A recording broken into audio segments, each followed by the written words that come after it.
Emmy Award and nominated journalist David Benay. David is an international politics reporter and documentarian who has covered US and Middle East news since 1999. He was nominated in 2017 for an International Emmy for coverage of former President Donald Trump's rise to power at the Republican National Convention in Cleveland. David is an active correspondent in the US for LN24, a Belgian news channel. Thank you so much, David, for joining us today. Thanks for having me. So first of all, what brought you to the US to be a foreign correspondent? What has your journey been like so far, and how long have you been here? I've been in the US for 22, 23 years almost. And the first thing that drew me was studies, actually. I was a journalistic student in France, in Paris, at the École Supérieure de Journalisme, French Superior School of Journalism. And I was hired for a position in Paris was a very beginning all news channel. And I didn't like the fact that they put me in a box and having me like comment news from around the world that I had no clue what it was about, because I didn't visit the world at the time. So I was 25, and there was like this equivalence in the US in American University in Washington, D.C., and I decided to go and look it out. So I did two programs. The first one was peace and conflict resolution about the Middle East, which is very accurate today. And it helps me a lot with my daily reporting and journalism. And so there I was able to interact with people from ABC News, from people from, as you see, we are doing home journalism right now. You can hear the ring at the front door. Nobody's gonna everybody can hear that, but that's the new reality of the Zoom life that we are living. But no, the reality is that I moved to DC to study journalism, and I absolutely love the way at the time that American journalism was thinking, the 5 W's: what, when, where, who. In France, we respond all the way to why, and here it's how. And I love the fact that this was changed. Do you feel a big difference between the why and the how? I do feel the difference between the how and the why, because I feel that in France, for instance, the way that journalism is, it's always editorialized. I will have to introduce you to Gaston, which is my French bulldog that you can hear in the background. I'm sorry. What's really funny that this never happens during a broadcast. So it had to happen during the time that we are talking about behind the scenes of journalism, what we are living through in the time of pandemic. But it's funny. I mean, so yeah. And so the big difference is that at the time, because it did change since then, at the time, American news were not as editorialized as it is today. And I love the fact that they were more looking into the how, into what caused something, the reasoning behind, more than like the politics behind. It has changed, of course, as you know. Yeah. So right now, do you feel like it is more editorialized in the US?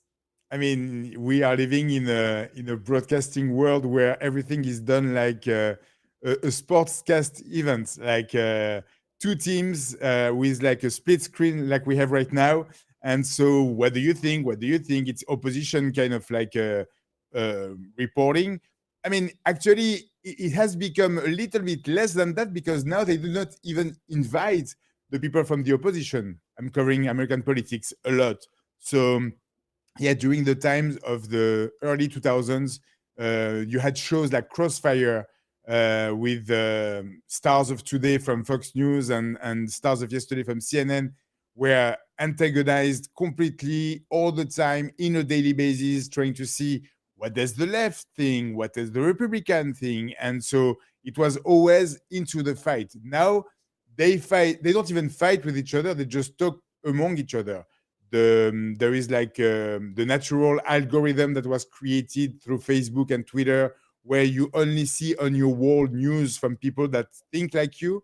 This has become like the new normal, even in broadcast news. So yeah, when you go to Fox News, you don't hear the opposition. Basically, same thing with MSNBC and CNN. Do you think it's very different from France and Belgium?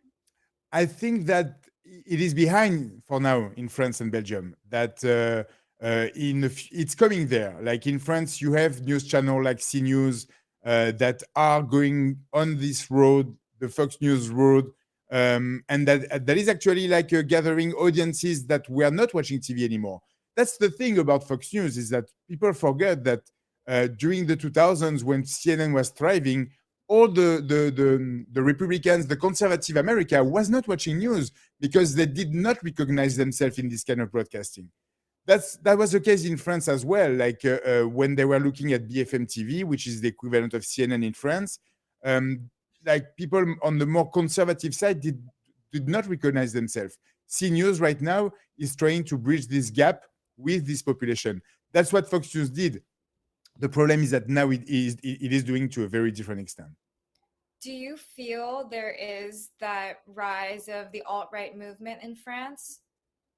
I mean, extreme right in France has been very present since like very long time. I mean, it is a country that was collaborating with Nazi Germany with a lot of anti-Semitism through the years, and this right extremist anti-Semitism or racism was always there. The difference is that it was able to fade in a way with regular politics, but since 2001 and the rise of Jean-Marie Le Pen, the second round of the presidential election, and same thing in front of Emmanuel Macron with Jean-Marie Le Pen's daughter, Marine Le Pen. Yes, there is a huge part of the population that is very seduced with the extreme right, but it is one of the rare European country that did not go this road yet in terms of like general election, like Italy, Hungary, Austria. France might be next, yes. Yeah, especially with the rise of Islamophobia in France. Well, yes, the rise of Islamophobia, but also the Islamo-leftism, I would say, that is like the well thinking of the population that is trying to appeal to the Muslim population in France that is in its generality very republican in a way, like in terms of republic, not in terms of party, and democratic, but there is a minority, but a very loud minority, a very active minority that is in a way appealing to politicians that is trying to like get this electorate, 11-12% of the population. And the huge question in France right now is Islam compatible with the Republic, the laws of Islam, the Sharia? And that's the biggest question that people are asking right now in France, absolutely. Taking it back to more about your personal experiences, I want to go back to how did you first become acquainted with the Association of Foreign Press, and how you feel their work helps journalists such as yourself? Oh, I've been looking for some way to gather my peers in the US for decades. I've been an isolated correspondent, I would say, for a long time. First, I worked for ABC News, so I was more in the American journalism part of the spectrum. But yes, here in the US, then I was working as an independent journalist for many newspapers covering 2000, 2004, 2008 elections. And I was kind of like on my side, being permanently in the US, but not being able to gather with my peers. I don't remember exactly how it happened. I think I saw a post from Thanos, and I was like hooked right away. I said, yes, I need to be involved. I need to be part of this. That was just pre-pandemic, so I was hoping we would like in a way be more involved. And then like I was very involved with foreign journalists in the US and around the world, thanks to my international Emmy nomination, because that really like made me hooked to like journalism from all around the world. I was able to see the competition, because it's not really a competition, from Brazil, from South America, from Eastern Europe, and the Middle East. Like it was really great to see reporting from RT, from Al Jazeera, from Channel 4, from Il Globo. I mean, it was great to like be able to discover, thanks to the International Emmy Awards, that is an association that I really respect a lot. And so when I saw the creation of the Foreign Press Association, I was very, very happy. So how do you feel that their work specifically helps journalists such as yourself more like networking, um, feeling less isolated? Feeling the fact that we belong to a community. That's very important because the fact that, for example, we are covering news for different countries, I am not going to have the same kind of needs than a Greek correspondent or an Asian correspondent. But it is good to know that somebody is going to show my back. For example, during the last year of the Trump presidency, there was a real threat towards the I visa, the media visa for journalists like us, that was going to like probably move from 5 years to 3 years or even 10 months, to know that we can cooperate together and be able to like fight together stronger. That's something that's very important for me. What do you feel is the most difficult part of being a foreign correspondent? And more specifically, what is the most difficult part of reporting in the US? I think the first thing is access. I mean, the accent is definitely something for sure.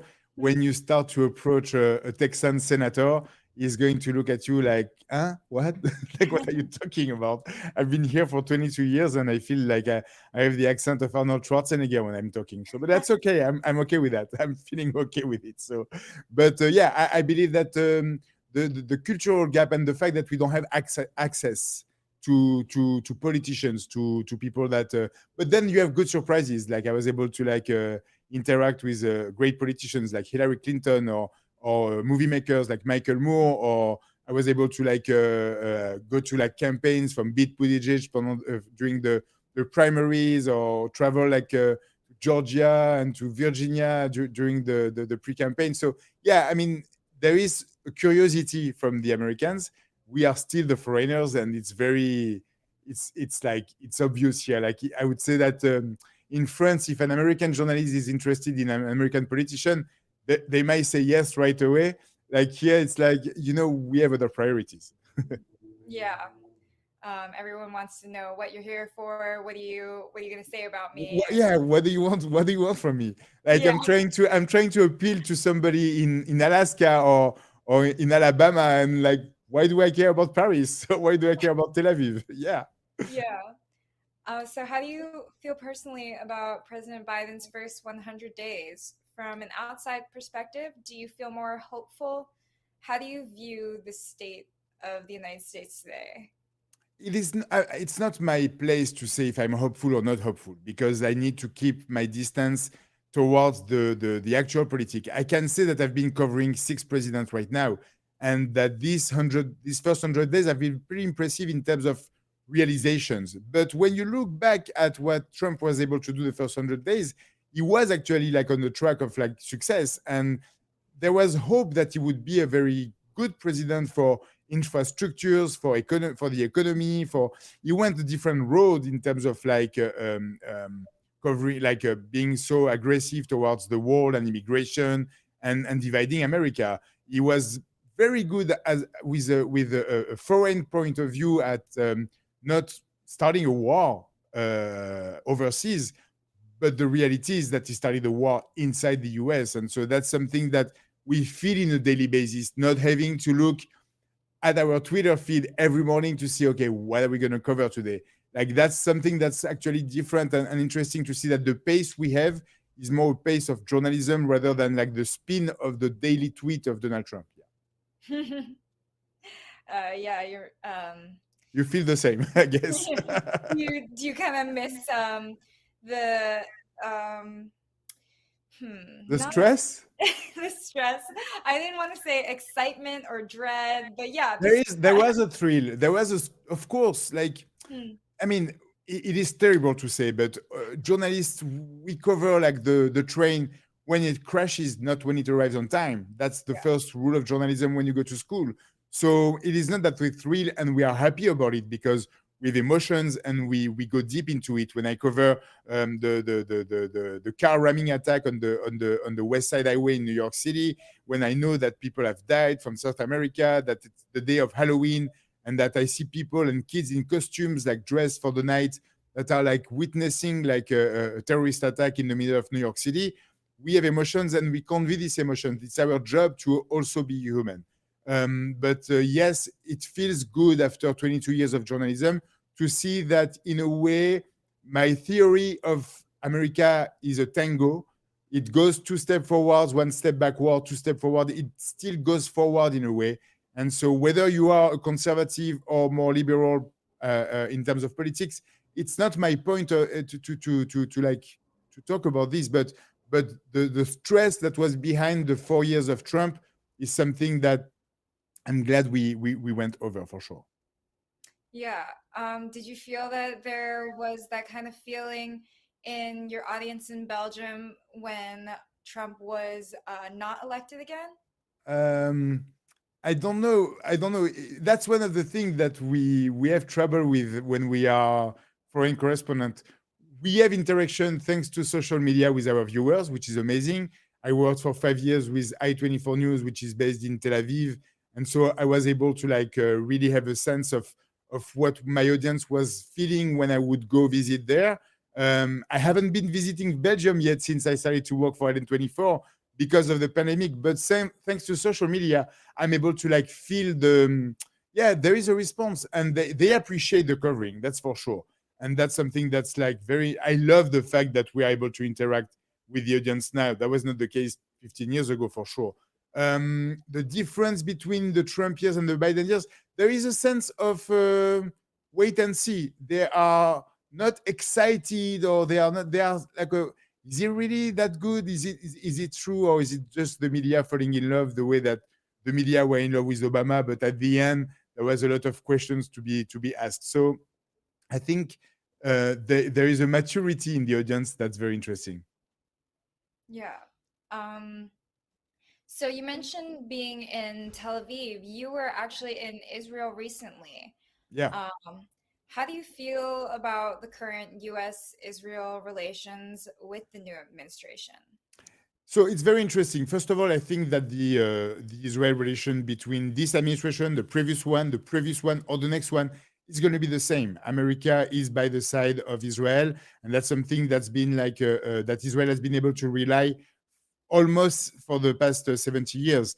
But what's very interesting is to see for example, like, okay, we've had like a terrible news from Jerusalem, from Gaza Strip, from Ashkelon, the city like in the frontier of like right now. My friends in Tel Aviv just text me to tell me that we are in bunkers because Tel Aviv is under attack as we speak. So yeah, there is a sense of like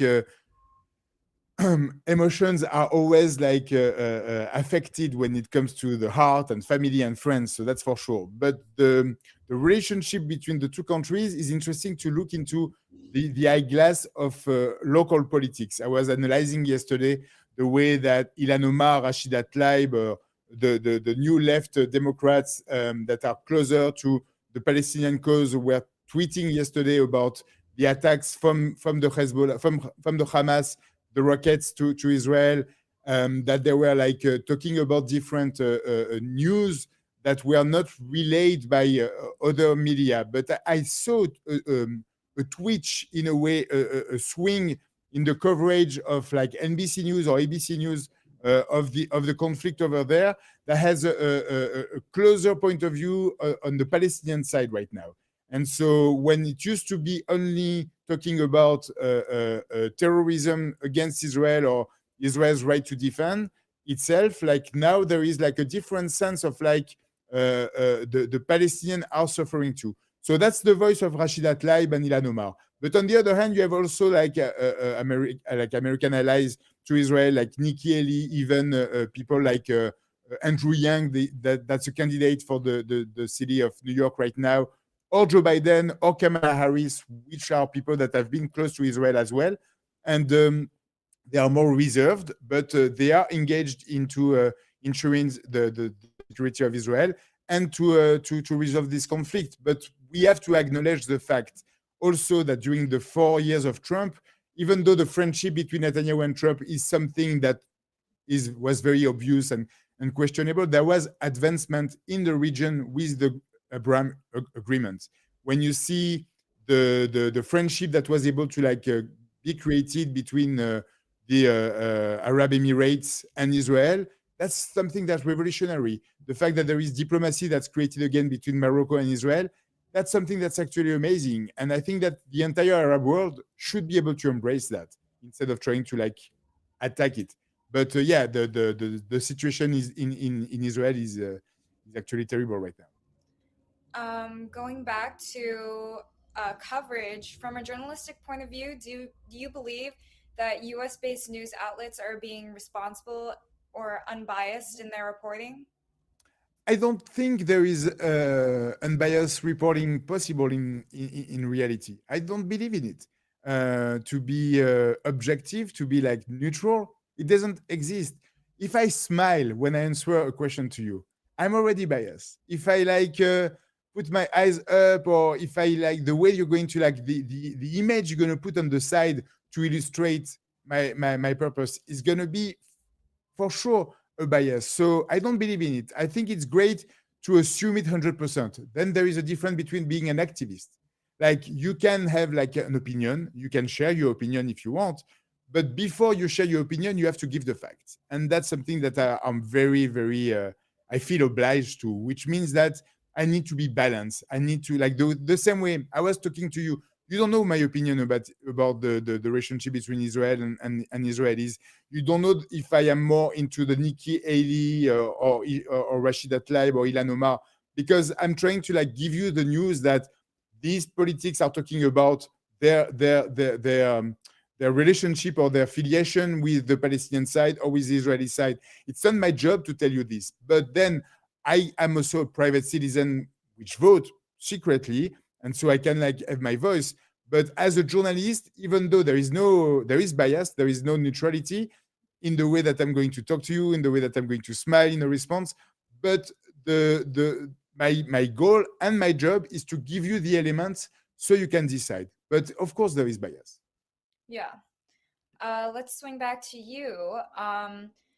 How did you get involved in the crowdfunding for Fabien Azoulay, a gay Jewish man facing persecution in Turkey? Was there a personal connection? Yeah, he's my friend. He's my very close friend for 20 years. We were expats in New York together, both gay Jews from France, meeting in New York and being very close to each other, like almost best friends. But we had like a group of friends and celebrating holidays and Thanksgivings together, and both having a French bulldogs. I mean, we really it's a love friendship connection for sure. And so when he was arrested in Turkey for being stupid, everybody understand that the fact that he was there for like hair implants, and he bought on a website illegal substance in Turkey that was illegal for only 6 months, and he had no clue. Knowing him, knowing that he's not a drug addict, that he's not a drug dealer, and that he paid with his own credit card, with his own address in the hotel he was staying for just a few days. And so he was arrested and condemned for 20 years in a Turkish prison that was reduced to 16 years because of his good behavior in preventive prison before his trial. So now he's there for 16 years, and he's treated and badly treated, first in an Istanbul prison, now in the south of the Black Sea, in Turkey. And you see how it's emotional. You see how when I talk about somebody that's like close to my heart, I cannot be the journalist anymore. That's exactly like what I was experiencing a few weeks ago when I was in French media trying to talk about Fabien. It's very different when you are a journalist trying to express something and convey something that you're witnessing, and talking about somebody that is close to your heart. So yeah, that's like live experience of like, and that's a way that I was able to empathize with a lot of the witness I am interviewing myself, being able to like go on the other side of the camera, being interviewed by my peers, but about something that is not about my job, but is about a friend of mine, is something important. So why was I involved, or how I was involved, is because I know the media, I know how it works, and I was able to spin it the way I wanted, not going into like a bad pathos on his story, not trying to be like paparazzi like kind of journalism, or page six kind of journalism. I really wanted it to be like about the story, and not about diplomacy or about a war between France and Turkey, but just about the human side of Fabien and trying to make everything possible so he can be released and transferred back to France as soon as possible. Yeah, what is the status of your campaigning so far?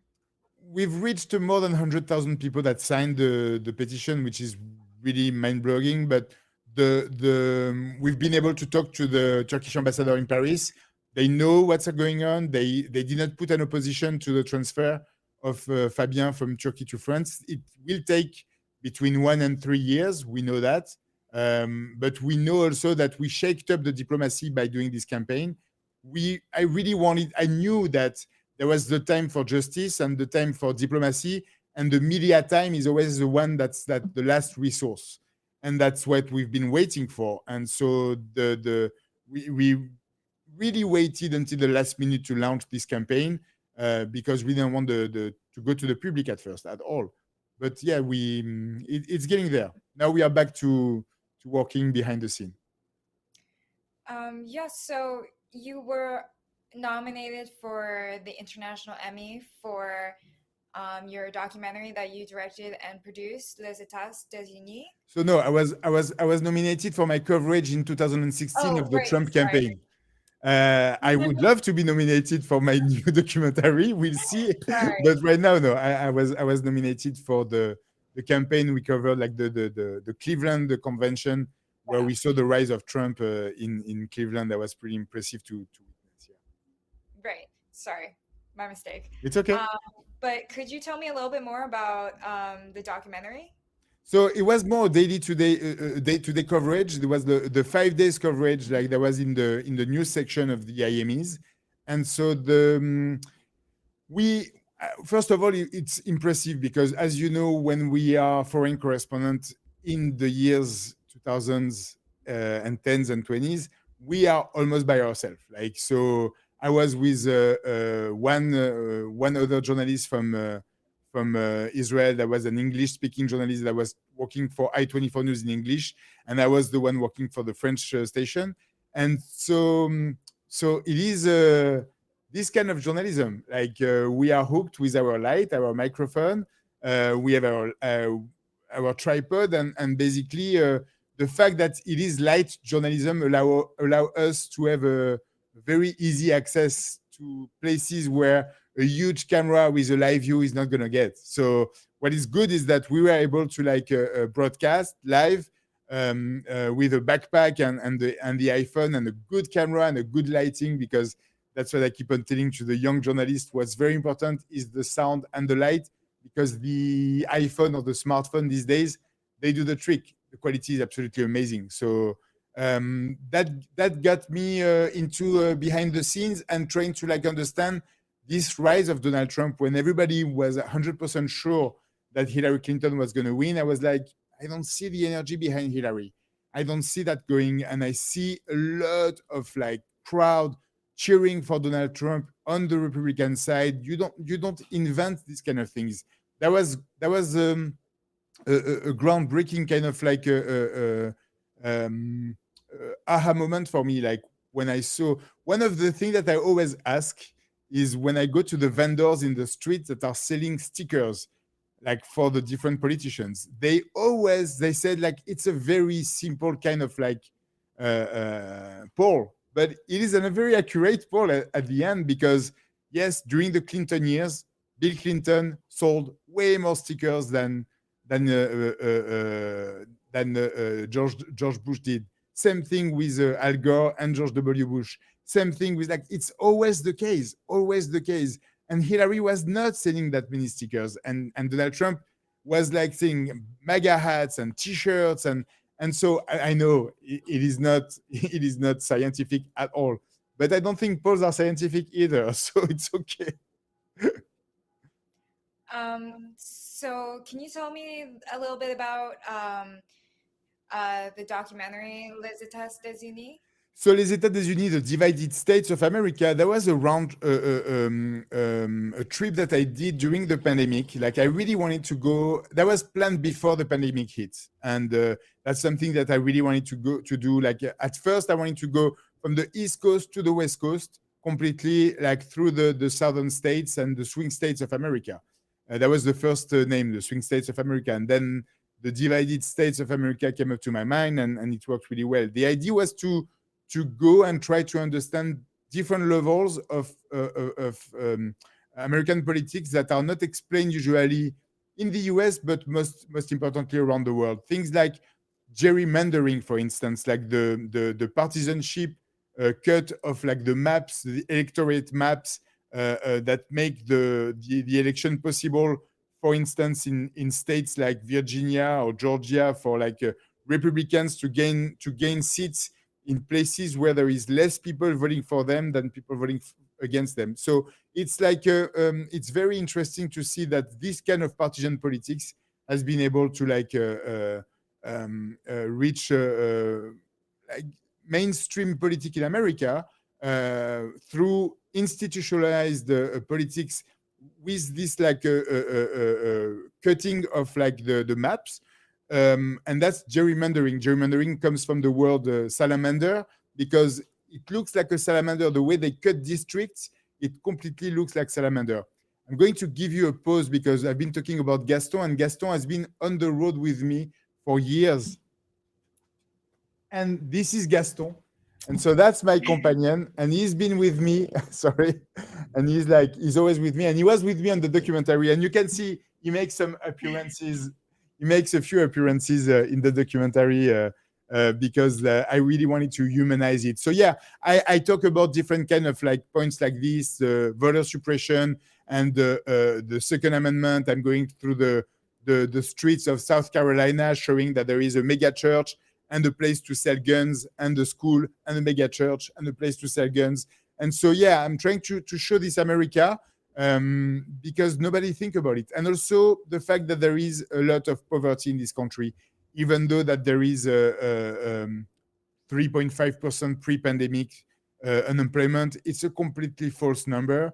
When you've been living here for 22 years, you see the precarity. You see people like cleaning tables at 80 years old in McDonald's, or the homelessness in the streets of Manhattan. Or and it's very important when you're a journalist working with a background that I do for years, to go in the States and to like be talking to Americans, real Americans, because we all know that New York is not real America. Were you surprised by any of the stories that you covered while making that documentary? I was surprised. Yes, I was surprised. I was surprised that, for example, I was talking about the mega church. I was surprised that these evangelical Christians, or Christians in general, that have an incredible philosophy of giving a hand to the other, trying to like bring everybody in, and the forgiveness, the hatred that I was able to witness was something that was very shocking to me. And also the kindness of like extreme right Trumpists that are like humans that don't know better, or that have been brainwashed, or because of their beliefs are so attached to the fact that the Second Amendment, or the right for or the non-right for women to choose what they do with their own body, pro-choice or pro-life, as they say here. I was very surprised by the fact that yes, there is a lot of humanity also, and that's something that I like to show, that these people are not numbers. These people are not like it's not January 6th, the attack of the Capitol every day at all. These people have been brainwashed, or they are like, but they are human, and they have emotions, and they are good people as well. Despite that, do you ever feel a little hesitant approaching these stories as a gay Jewish man? No, never. You know, that's one of the great things about being in the US, and that's one of the reasons why I stayed. I never felt that I was a gay Jewish man in New York. I was a New Yorker. I never felt that I was even a gay Jewish French man in New York. I was just a New Yorker, regardless of my accent. And it's not something that's like advertised on my face. My accent is, but that's all. Like besides that, like I'm just a New Yorker, and that's really amazing. Yeah. People are very welcoming. Like They're actually like more discovering or. But I mean, I was married to a black man for many years, and he passed away last year. But I've experienced Black America a lot, and I know what it feels like to be arrested at 11:30 p.m. on a Christmas Eve, full of presents on my trunk, going to his grandma, and being arrested for like going over the speed limit and having somebody like point a gun at you just because you're black. So that's something that's actually like I was in a way shocked and privileged to experience because I was able to experience what this community is going through. But as a gay Jew, French in America, no, that's not something that I never had to suffer that. My condolences. Sorry to hear that. Do you feel so you were not at all surprised by um, the protests and Black Lives Matter marches of last year? No, I was not surprised. I was not surprised, but it was in a way the perfect storm because we had the Eric Garner before. We had situations like that before. George Floyd came into a situation where people were unemployed in time of a pandemic, stuck in their home for months, and this comes up, and the perfect storm in the fact is not a negative or a positive way. It's just a reality when you have people that have the time to go and protest and go in the street with something that matters to them. Before, people did not have this like privilege or freedom to be able to go to the street and protest because you have to eat, so you have to work for your $7 an hour or $10 an hour minimum wage, and so they the same way that these people do not have the privilege to go to vote most of the time because they cannot get out because it's not a holiday. The Tuesday, the second Tuesday after the first Monday of November to be able to vote. So yeah, it's kind of crazy. But yeah, the George Floyd story and the BLMs of 2020, BLM existed before and people were protesting before. It was just not something that the world was willing to listen to. I think that changed, and that's a great thing. Yeah, definitely see more of a future in that too. What do you believe is the most important part of journalism today, and what must all journalists keep in mind or strive towards? Always giving the human side of the story. That's something that's very important. Don't let the habits of like covering terrible news like reach to you. If this happens, then go become like an ice cream vendor, like change job because that's terrible. So yeah, keep the humanity in journalism, and also try to be as balanced as possible. Give the voice of the people that you don't believe are the right path, or try to like have friends that do not think like you. Like your Facebook wall or your Twitter wall it's very important to have it as diverse as possible. Uh, Go talk to Trump people, go talk to Bernie Sanders people. Don't like, and also don't stay comfortable in a way that yeah, you always want the to be the first one to understand what's going on in a country that is not your country. So that's one of the greatest thing about being a foreign correspondent is that you're supposed to be an outsider point of view. So I feel that I'm not American. I have a green card. I'm not American, but I do feel that I love the American culture and news and series and movies and music and people like for sure. But I'm still a foreigner and I'm a legal alien, as Sting would said. But it is great to like be able to like witness that and also to give a boomerang, a mirror to the Americans. I love the fact that I was able to, as a foreign correspondent, talk as well to American audience when I was working with I-24 News in English, or when I was working with ABC News back in Washington D.C. So yeah, I just stay human and keep being uncomfortable so you can like report the news. Thank you so much. Lastly, is there a project that you're working on or anything that you want to promote? Where can people find your work? Yeah, I'm actually working on a documentary that's going to like bring me to Africa. It's called We Were Never Lost, and it's talking about the Jewish tribes of Mozambique and Nigeria and Madagascar and Ethiopia that left the land of Israel 2,000 years ago after the destruction of the temple in 70 after Christ. And so they moved down to Africa and they spread in different with like as tribes. And so we are going to encounter them and discover them and talk to them with Rudy Roachman and Andrew Liebman. It's a documentary series that we are trying to bring to platforms like Netflix or Hulu or Apple TV. And we are leaving at the end of June, and I'm very, very excited. I love the fact that I'm going to swing a little bit from daily news, hard news, I would say, covering to a documentary. I love the fact that we can leave a trace behind and bring to different audiences our knowledge, our know-how. Yeah. So we were never lost. You can go to we were never lost.com or follow me on social media at Benaym to be able to discover this. Fantastic. Congratulations, really. Is there any parting words that you have for? Thank you so much for the work that the association is doing. Thank you so much for bringing our accents to American news and to like the people in charge in the US, to even to like the administrations. Now they acknowledge the fact that we exist. We were able to access the press centers, and we were able to like access like the second or the third rows of like coverage.